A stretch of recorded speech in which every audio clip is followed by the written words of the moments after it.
ഇങ്ങനെ ഒരു പ്രകടനം വെക്കാൻ ഞങ്ങളുടെ നേതാക്കളുടെ മുമ്പിലേക്ക് ഞങ്ങൾക്ക് പറയാനുള്ളത്, ഞങ്ങൾക്ക് എളുപ്പത്തിൽ പറയാൻ ഇതല്ലാതെ മറ്റു മാർഗമില്ല.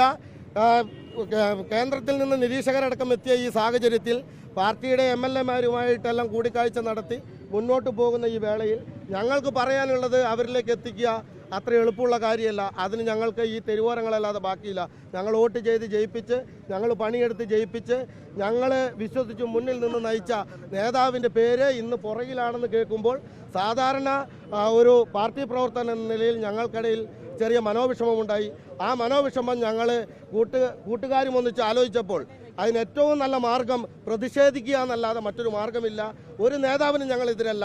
ഒരു നേതാവിനെ ഞങ്ങൾ തടയാനോ അല്ലെങ്കിൽ ഒരു നേതാവിനോട് മോശം പറയാനോ അല്ല ഞങ്ങൾ ഇന്നിവിടെ ഈ പ്രതിഷേധ പ്രകടനം നടത്തിയത്.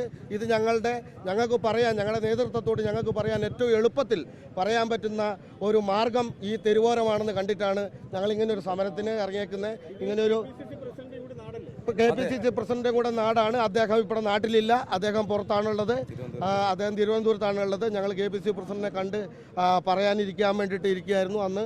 പക്ഷേ അദ്ദേഹം ഇന്ന് ഇവിടെ സ്ഥലത്തില്ല. ഞങ്ങൾക്ക് നോക്കുമ്പോൾ, ഇന്ന് രാവിലെ നോക്കുമ്പോൾ മറ്റു മാർഗങ്ങളില്ല. കാര്യങ്ങൾ വേഗത്തിൽ പോകുന്നു എന്ന് ഞങ്ങൾക്കൊരു തോന്നലുണ്ട്. അതുകൊണ്ടാണ് ഞങ്ങൾ ഇങ്ങനെ ഇറക്കിയത്. KPCC പ്രസിഡന്റ് നാടായതുകൊണ്ട് ഞങ്ങൾ ആരും KPCC പ്രസിഡന്റിനെതിരല്ല. ഞങ്ങളുടെ ചങ്കാണ് ഞങ്ങളുടെ KPCC പ്രസിഡന്റ്. അദ്ദേഹത്തിന് വേണ്ടി പ്രവർത്തിച്ചവരാണ് ഞങ്ങൾ.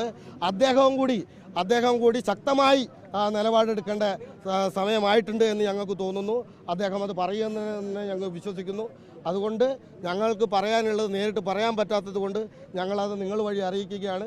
കേരളത്തിലെ ഈ 102 സീറ്റിൻ്റെ വൻ വിജയമുണ്ടായത് VD സതീശൻ എന്ന മാന്ത്രികനെ പോലെ ഈ മണ്ഡലത്തിൽ മുഴുവൻ ഓടി നടന്ന്, എല്ലാ മണ്ഡലങ്ങളിലും ഓടി നടന്ന് പ്രവർത്തിച്ച് അദ്ദേഹം നല്ല രീതിയിൽ ജാതിമത കോമരങ്ങളെല്ലാം അഴിഞ്ഞാടിയപ്പോൾ അതിനെതിരെ ശക്തമായി പോരാടിയതിൻ്റെ ഫലം കൂടിയാണ് ഈ 102 എന്ന ഒരു മാന്ത്രിക സംഖ്യ അദ്ദേഹത്തെ മുഖ്യമന്ത്രിയാക്കുക. ഞങ്ങൾ ഒരനുകൂല വിഭാഗത്തിൻ്റെയും ഒപ്പം പോകാൻ ആഗ്രഹിക്കുന്നില്ല. ഞങ്ങൾ കേരളത്തിലെ കോൺഗ്രസ് ആയിട്ട് മുന്നോട്ട് പോകാൻ VD സതീശൻ 5 കൊല്ലം മുമ്പ് പ്രതിപക്ഷ നേതാവായിരിക്കുമ്പോൾ ഏതെങ്കിലും ഒരു ഗ്രൂപ്പ് ഉണ്ടാക്കാനോ ഗ്രൂപ്പ് കൊണ്ടു നടക്കാനോ ആഗ്രഹിച്ചിരുന്നെങ്കിൽ ഇന്ന് ഞങ്ങൾക്ക് ഇങ്ങനെ ഇറങ്ങേണ്ടി വരില്ലായിരുന്നു. നിങ്ങൾക്കും അറിയാം, ഞങ്ങൾ ചുമതലയുള്ള ഭാരവാഹികളാണ്. ഞാൻ കോൺഗ്രസിൻ്റെ ബ്ലോക്ക് സെക്രട്ടറിയാണ്, യൂത്ത് കോൺഗ്രസിൻ്റെ മുൻ ജില്ലാ സെക്രട്ടറിയാണ്. അങ്ങനെ തെരഞ്ഞെടുക്കപ്പെട്ട ഭാരവാഹിത്വത്തിലൂടെ കടന്നു വന്ന ആൾക്കാരാണ്. ഈ പാർട്ടിയിൽ എനിക്ക് പിന്നിൽ നിൽക്കുന്ന എല്ലാവരും അങ്ങനെയുള്ള ആൾക്കാരാണ്. പഞ്ചായത്ത് മെമ്പർ തൊട്ട് മുഴുവൻ ആളുകളും ഇതിൻ്റെ അകത്തുണ്ട്. ഒരുപാട് ആളുകളുണ്ട്, ഇനിയും ആളുകൾ വരാനുണ്ട്. ഞങ്ങൾ പെട്ടെന്നുണ്ടായ ഒരു സംവിധാനം വെച്ചിട്ടാണ് ഞങ്ങൾ ഇതിങ്ങനെ ചെയ്തേക്കുന്നത്. ഇത് നാളെ കേരളത്തിൽ ഇതിനൊരു മാറ്റം ഉണ്ടായില്ലെങ്കിൽ ഞങ്ങൾക്ക് അനുകൂലിക്കുന്ന അല്ലെങ്കിൽ ഞങ്ങൾ ആഗ്രഹിക്കുന്ന രീതിയിലല്ല ഈ കാര്യങ്ങൾ മുന്നോട്ട് പോകുന്നെങ്കിൽ കേരളത്തെ തെരുവോരങ്ങളിൽ ഞങ്ങൾ ഇനിയും വീണ്ടും ഇറങ്ങും എന്ന് ഉറക്കെ പ്രഖ്യാപിക്കാൻ കൂടിയാണ് ഞങ്ങൾ ഇറങ്ങിയിരിക്കുന്നത്. അതുണ്ടാകും. VD സതീശനെ മുഖ്യമന്ത്രിയാക്കുക, അതാണ് ഞങ്ങളുടെ ലക്ഷ്യം. അത് ഞങ്ങളുടെ നെഞ്ചാണ്, ഞങ്ങളുടെ ചോരയാണ്. ആ കാര്യത്തിൽ ഒരു തർക്കമില്ല.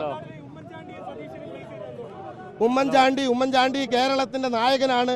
ഉമ്മൻചാണ്ടിയെ ഒരുപാട് ദ്രോഹിച്ച രാഷ്ട്രീയ പ്രതിനിധികളാണ് ഇവിടുന്ന് മാഞ്ഞു പോയിട്ടുള്ളത്. അവരെ ഒന്ന് ഓർമ്മിപ്പിക്കാനാണ് പ്ലക്കാർഡിൽ ഞങ്ങൾ ഉമ്മൻചാണ്ടിയെ ഫേസ് ചെയ്തത്. അല്ല, ഞങ്ങൾ CPM-ൽ നിന്ന് ഏറ്റ മുറിവുണ്ട് ഉമ്മൻചാണ്ടിക്ക്. അത് ഈ കണ്ണൂരിലും ഈ പേരാവൂരിലുമുണ്ട്. അതുകൊണ്ട് ഞങ്ങൾ ഉമ്മൻചാണ്ടിയുടെ ഇത് വെച്ച് അദ്ദേഹം ജീവിച്ചിരിപ്പില്ലാത്ത ഒരാളായതുകൊണ്ട് തർക്കം ഉണ്ടാവില്ല എന്ന് വിചാരിച്ചു. അങ്ങനെ തീർച്ചയായും ഉമ്മൻചാണ്ടിക്ക് ശേഷമുള്ള മുഖ്യമന്ത്രി, ആ കാര്യത്തിൽ ഒരു തർക്കവുമില്ല. മറിച്ചൊരു തീരുമാനമുണ്ടായാൽ ഇത് ഇന്ന് ഇറങ്ങിയേക്കുന്ന ആളിനേക്കാൾ കൂടുതൽ ഇരട്ടി ബലത്തോടു കൂടി പാർട്ടി പ്രവർത്തകർ തെരുവിലിറങ്ങുമെന്ന കാര്യത്തിൽ ഒരു തർക്കവും വേണ്ട.